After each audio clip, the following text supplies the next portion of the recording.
পটুয়াখালীর কুয়াকাটায় আজ সকাল নাগাদ এক পর্যটকের মৃত্যু হয়েছে। অর্থাৎ কুয়াকাটা সমুদ্র সৈকত থেকে যে লেবুর বনটি রয়েছে সেই লেবুর বনের উদ্দেশ্যে পর্যটকরা ছুটে চললে সেখানে নিয়ন্ত্রণ হারিয়ে গাছের সাথে বাড়ি খেয়ে তিনি আহত হন। পরে কুয়াকাটা বিশ্বজ্জা হাসপাতালে আনার পর সেখানে তাকে ডাক্তার চিকিৎসক তাকে মৃত্যু ঘোষণা করেন। আমি কথা বলার চেষ্টা করব কে এম বাচ্চুর সাথে। কে এম বাচ্চু তিনি প্রথম থেকেই সেই ঘটনাস্থলে ছিলেন এবং তিনি সে বিষয়ে জানার চেষ্টা করেছিলেন। আসলে ঘটনাটি কি জেনেছিলেন আপনি? আসলে এটা আমাদের জন্য একটি দুঃখজনক বিষয়। কুয়াকাটা ভ্রমণে আসা পর্যটকের একটা দুর্ঘটনার শিকার হয়েছে।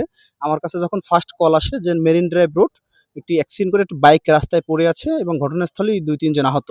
আমি খবর পাওয়ার সঙ্গে, সঙ্গে স্পটে ছুটে যাই এবং সেখানে গিয়ে দেখি যে এদেরকে নিয়ে হাসপাতালের দিকে রওনা হয়েছে এবং স্পটে রক্তমাখা জায়গা এবং বাইকটি রাস্তার পাশে পড়ে আছে। আমরা তাৎক্ষণিক যেটা স্থানীয়দের কাছ থেকে জানতে পেরেছি যে তার বাইকেও অনেক টান ছিল এবং রাস্তা থেকে একজন পথচারী এক মহিলা রাস্তা পারাপার হয়, এর সময় সে বাইকের স্পিড কন্ট্রোল করতে না পেরে বেরিবাদের যে পাশে যে গাছগুলি রয়েছে সেই গাছের সাথে ধাক্কা খায় এবং ধাক্কা খাওয়ার সাথে সাথে জিসান নামের যে ছেলেটি শরীয়তপুর থেকে পাংলা থানার থেকে আসছে, এর আমির হোসেনের ছেলে, ওনার তথ্য যতদূর আমরা জানতে পেরেছি তিনি এখানে গুরুতর আহত হয় এবং তাৎক্ষণিক স্থানীয়রা সহকারে আমরা তাদেরকে তুলে বিশিষ্ট হাসপাতালে আমরা নিয়ে আসি এবং ঘটনাস্থলে থানা পুলিশ হাজির হয় এবং কর্তব্য যে ডাক্তার তিনি ইতিমধ্যে জিসান নামের একজনকে মৃত্যু ঘোষণা করেছেন, যিনি আমির হোসেনের ছেলে। এর সাথে থাকা আরো ২ বন্ধু, একজন একটু বেশি আহত হয়েছেন, আরেকজন মোটামুটি। ৩ জনই বর্তমানে এখানে রয়েছেন এবং এদের বিস্তারিত তথ্য সংগ্রহ এবং এদের বাড়িতে খবর দেওয়ার কাজটি কিন্তু ইতিমধ্যে থানা পুলিশের পক্ষ থেকে চলমান রয়েছে। আমরা তাৎক্ষণিক এই ছেলেটাকে এখানে রাখা, পাশাপাশি যে অসুস্থ ছেলেটি ছিল ওর চিকিৎসা এবং একজনকে একটু ফ্রেশ করানো, এই কাজটুকু আমরা এখানে করতেছি এবং এটা একটি আমাদের জন্য সবচেয়ে কষ্ট লাগার বিষয়। কারণ এই পর্যটন নির্ভরশীল কুয়াকাটায় আমরা যারা ট্যুর গাইড সেবা দিয়ে থাকি, এই খবরটা আমাদের হৃদয় ভেঙে দিয়েছে এবং আমরা মর্মাহত এবং আমরা এখন অপেক্ষা করতেছি তার পরিবারের স্বজনরা এখানে আসবে এবং এদেরকে নিয়ে বা পরবর্তী যে ব্যবস্থা সেটি চলমান রয়েছে। ধন্যবাদ আপনাকে। প্রিয় দর্শক, আপনাদেরকে একটু স্পষ্টভাবে জানিয়ে রাখতে চাই যে কুয়াকাটার যে লেম্বুর বনটি রয়েছে সেই লেম্বুর বনে এই পর্যটক তারা ভ্রমণে গিয়েছিলেন।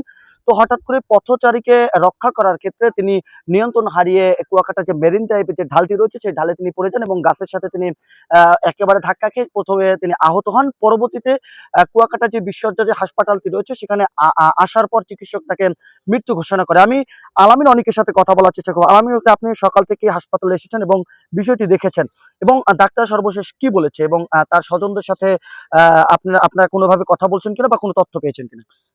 আমরা ঘটনা শোনার পরে সকাল 10:30 নাগাদ আমাদের যে মেরিন ড্রাইভ সড়ক অর্থাৎ কুয়াকাটা থেকে পশ্চিম দিকে লেম্বুরবন যে লাগোয়া যে সড়কটি, সেই সড়কের ময়লার যে ভাগাড় রয়েছে সেই পয়েন্টে মহাসড়কের উপরে আমরা যতদূর জেনেছি যে একজন তিনিও পর্যটক, একজন মেয়ে, সেই মেয়ে রাস্তার এই পাশ থেকে অন্য পাশে যাওয়ার সময় এরা আসলে নিয়ন্ত্রণ হারিয়ে রাস্তার পাশে পড়ে যায় এবং ঘটনাস্থলে জিসান মারা যায় এবং তার সাথে আবির এবং রাব্বি নামে আরো ২ তার বন্ধু ছিল, তারা শরীয়তপুর থেকে এসেছে। তাদেরকে উদ্ধার করে স্থানীয়রা যখন তুলাতলী বিশ্বজ্জা বিশিষ্ট হাসপাতালে নিয়ে আসে তখন এখানে কর্তব্যরত চিকিৎসক যে মেডিকেল অফিসার রয়েছেন ডাক্তার আব্দুল বাতেন, তিনি মৃত্যু ঘোষণা করেন এবং আমরা কথা বলেছি মহিপুর থানার যে ভারপ্রাপ্ত কর্মকর্তা ওনার সাথে। উনি ওনার যে পুলিশের যে লোক তাকে ঘটনাস্থলে তাদেরকে পাঠিয়েছেন এবং লাশটিকে উদ্ধার করে তারা থানায় নিয়ে যাবেন এবং পরিবারের লোকজনের সাথেও কথা হয়েছে, তারাও ইতিমধ্যেই রওনা দিয়েছেন। ধন্যবাদ আপনাকে। প্রিয় দর্শক, যেমনটা আলামিন অনিকের কাছ থেকে শুনেছেন যে ইতিমধ্যেই কিন্তু সেই পরিবার ঘটনাস্থলে আসার চেষ্টা করছে এবং এছাড়াও কুয়াকাটার যে প্রশাসন রয়েছে, টুরিস্ট পুলিশ থেকে শুরু করে মহিপুর থানা পুলিশ সবাই কিন্তু তৎপর রয়েছে এবং সবাই কিন্তু এই জিসানের পাশে এসেছে এবং এই যে যিনি মারা গিয়েছেন তার ইতিমধ্যে তার টোটাল কার্যক্রম প্রশাসন থেকে নেওয়ার চেষ্টা করেছেন। অর্থাৎ এক কথায় বলতে পারি যে কুয়াকাটার যে মেরিন ড্রাইভটি রয়েছে সেখানে নিয়ন্ত্রণ হারিয়ে জিসান নামে এক পর্যটক ইতিমধ্যেই তিনি মারা গিয়েছেন, সেই তথ্য কিন্তু আমাদের কাছে এসেছে। এবং এছাড়াও সেই জিসানের থেকে শুরু করে ঘটনাস্থল থেকে এখন পর্যন্ত উপকূল পরিবেশ রক্ষা আন্দোলনের সদস্যরা তৎপর রয়েছে এবং তারা কাজ করছেন এবং ট্যুর অপারেটর অ্যাসোসিয়েশন অফ টুয়াকের সদস্যরাও কিন্তু সরজমিনে থেকে সেই পর্যটকের দেখভাল করছেন এবং তাদেরকে কাজ করছেন। জাহিদুল ইসলাম জাহিদ, খবর কুয়াকাটা।